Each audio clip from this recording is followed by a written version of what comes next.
Le très attendu jeu vidéo Hogwarts Legacy vient de sortir. Basé sur l'univers de Harry Potter, il s'annonçait être le jeu de l'année et on peut facilement deviner pourquoi.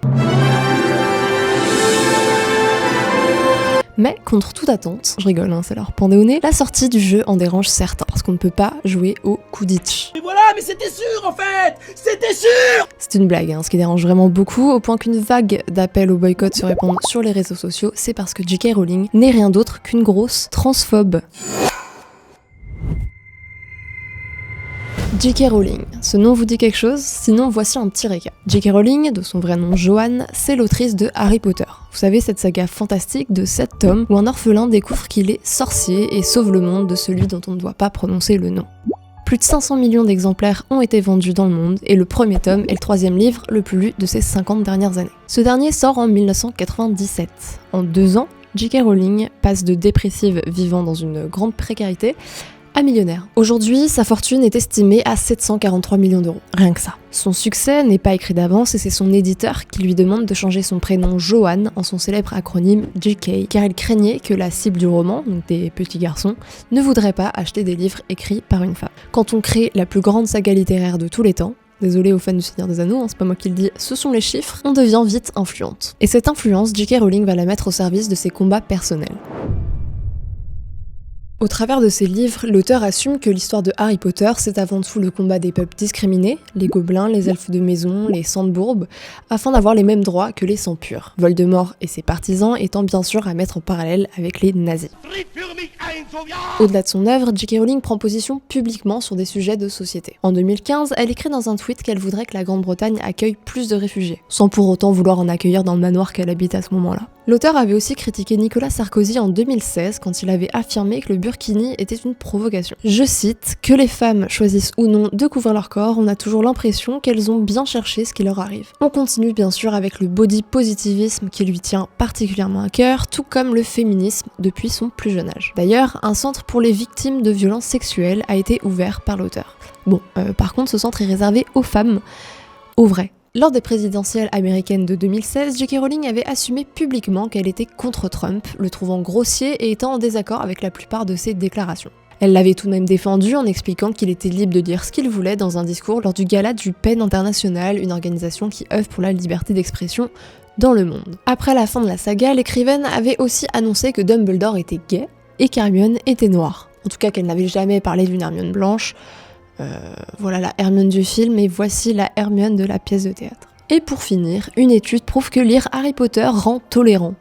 Si, je vous jure. Alors avec tout ça, on peut quand même dire que J.K. Rowling est une femme inclusive et progressiste, non ? Non, ou du moins pas assez. On va voir maintenant comment J.K. Rowling a vu ses combats la rattraper et comment les petits progressistes qu'elle a confortés dans son œuvre se sont retournés contre elle violemment, très violemment.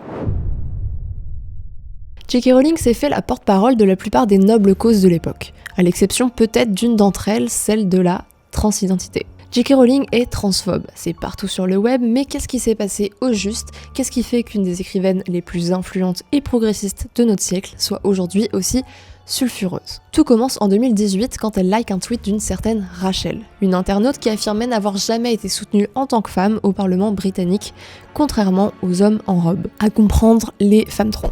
Ce simple like lui vaut déjà des accusations de transphobie. J.K. Rowling va tenter d'arranger le coup en expliquant avoir liké par erreur ce tweet alors qu'elle voulait simplement en faire une capture d'écran pour des recherches sur le sujet de la théorie du genre. Ça n'a pas convaincu. Ensuite, en 2019, J.K. Rowling va prendre position publiquement dans l'affaire Maya Forrester.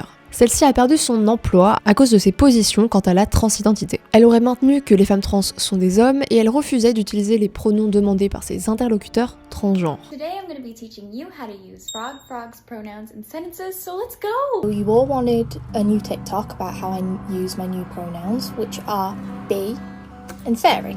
Instead of saying that's their coat, you would say that is Bee's coat. My name's Farah. I am a trans woman as well as an intersex woman. My pronouns are she, her, they, them, or your grace. I identify as a threat, a nightmare, and a goddess. J.K. Rowling lui avait apporté son soutien sur Twitter.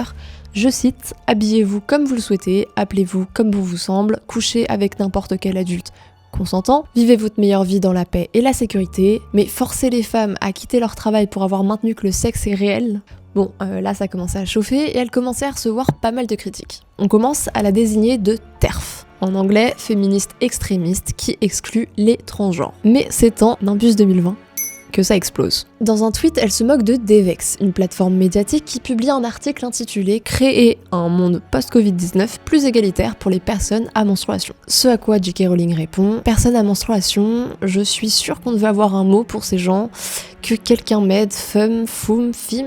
La traduction est un peu bancale, hein.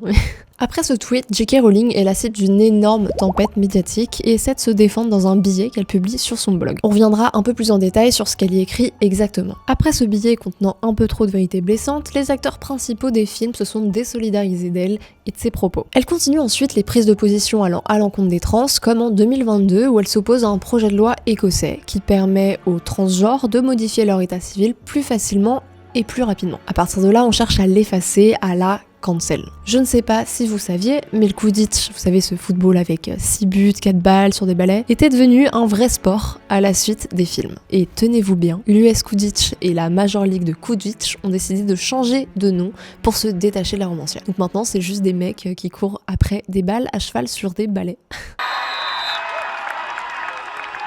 À mourir de rire, vraiment. Il y a aussi eu Laure Flom, une femme trans, une illustratrice, qui a lancé le projet d'acheter des livres Harry Potter de seconde main pour en remplacer la couverture et en créer une nouvelle sans le nom de J.K. Rowling. 140$, le bouquin. En 2020, l'auteur doit se résoudre à rendre le prix du Ripple of Hope, remis l'année précédente par l'Organisation des droits humains Robert Fitzgerald Kennedy.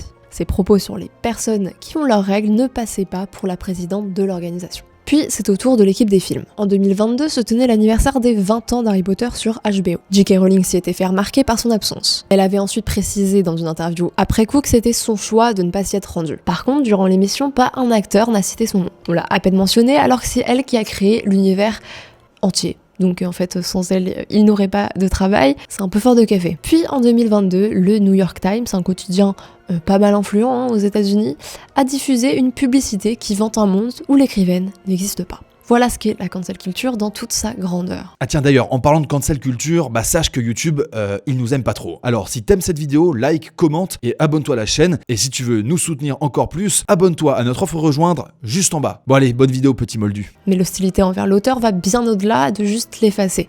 Elle devient la cible de centaines de menaces de mort. En 2021, 3 militants transgenres dévoilent son adresse sur internet. L'année suivante, dans un tweet, une autre militant, je sais pas trop, fait tourner son adresse avec une bombe dans la même image. Sous-entendu, allons la faire exploser, elle et sa famille. Après les menaces de mort, c'est au tour des menaces de viol. Voici une petite sélection dans laquelle on peut voir que beaucoup de femmes trans lui proposent gentiment de sucer leur bite. Charmant. L'écrivaine écrit dans un tweet en 2021 « Maintenant que des centaines de transactivistes ont menacé de me battre, de me violer, de m'assassiner et de me faire exploser, j'ai réalisé que ce mouvement ne pose aucun problème pour les femmes. » Plutôt bien résumé. La dernière polémique la concernant l'a taxée non plus de transphobe mais d'antisémite. Pourquoi ? Pour avoir utilisé un gobelin pour jouer les banquiers dans Harry Potter. Alors, celui qui voit immédiatement un juif en voyant ça est le vrai antisémite, qu'on arrête un peu de se voiler la face. Quoique, le nez peut-être. C'est une blague. Ah, et on l'accuse aussi d'être raciste car l'asiatique du film s'appelle Cho. Et Cho, c'est un prénom coréen alors que le personnage est censé être chinois. Et puis en plus, elle est à Serdeg, la maison des intellos, donc pour le futur, sachez que c'est super raciste de dire que les Chinois sont intelligents. Bref, cette femme est apparemment le mal incarné. Mais la vraie question, c'est, est-elle transphobe ou pas ? Eugie Rosetta, une journaliste LGBT, a fait le travail à notre place. En novembre 2022, dans une série de tweets, elle révèle qu'on lui a demandé d'écrire un article sur 20 propos transphobes qu'a tenu J.K. Rowling. Après 12 semaines de recherche, elle n'a rien trouvé. Parce que finalement, que dit l'écrivaine des transgenres ? Eh bien tout simplement qu'ils invisibilisent la cause féministe. Déjà avec leur langage inclusif, changer le terme femme par personne qui menstrue, personne avec une vulve ou personne avec un clitoris, c'est déshumanisant, c'est blessant et c'est aliénant. Puis je sais pas vous, mais j'ai jamais entendu le terme personne à pénis pour parler des hommes. J.K. Rowling dit aussi qu'être une femme n'est pas un costume, que ce n'est pas une idée dans la tête d'un homme. En effet, ce n'est pas parce qu'on achète des tampons, qu'on aime le rose et qu'on met des robes qu'on peut se dire femme. Look, I have boobs. Like, there's no question about it. Day 12 of being a girl and we're gonna go buy tampons. Like, where does that go? Day 12 of being a girl and I just picked up some tampons. Elle parle aussi bien sûr de l'arrivée des femmes trans dans les compétitions sportives féminines qui en s'étant entraînées 2 semaines battent des femmes qui se sont entraînées toute leur vie. Bon, heureusement, ils n'arriveront au moins pas à prendre la place des femmes en patinage artistique. Pystyssä 2 jalalla, pysyy pystyssä 1 jalalla ja sen jälkeen rupeaa uskaltamaan tehdä jotakin siellä jäällä ja sitten Et enfin, l'écrivaine prévient des risques que cette idéologie transgenre peut causer aux femmes. Quand on laisse rentrer une femme à pénis dans des toilettes pour femmes, des vestiaires pour femmes. In addition to being forced to give up our awards, our titles, and our opportunities, the NCAA forced female swimmers to share a locker room with Thomas, a 6'4", 22-year-old male who was fully intact with male genitalia. If nothing else, I hope you can truly see how this is a violation of our privacy. Ou des prisons pour femmes, c'est mettre en danger potentiel les vraies femmes. On en arrive donc à un point où, pour ne pas blesser les sentiments d'hommes mal dans leur peau, on préfère traumatiser les femmes et les exposer à des risques d'agression sexuelle. Avec l'exemple de J.K. Rowling, on voit qu'au nom du bien, toutes les violences semblent devenir acceptables. La cancel culture, grimée en gardienne de la bonne morale, ne parvient jusqu'ici qu'à polariser les opinions et provoquer harcèlement et autocensure. En tout cas, pour mettre en colère les transactivistes, je vous laisse décider en commentaire s'il vaut mieux jouer à Hogwarts Legacy ou acheter le roman Trouble Blood de J.K. Rowling qui parle d'un tueur en série mettant des robes pour aller tuer des femmes.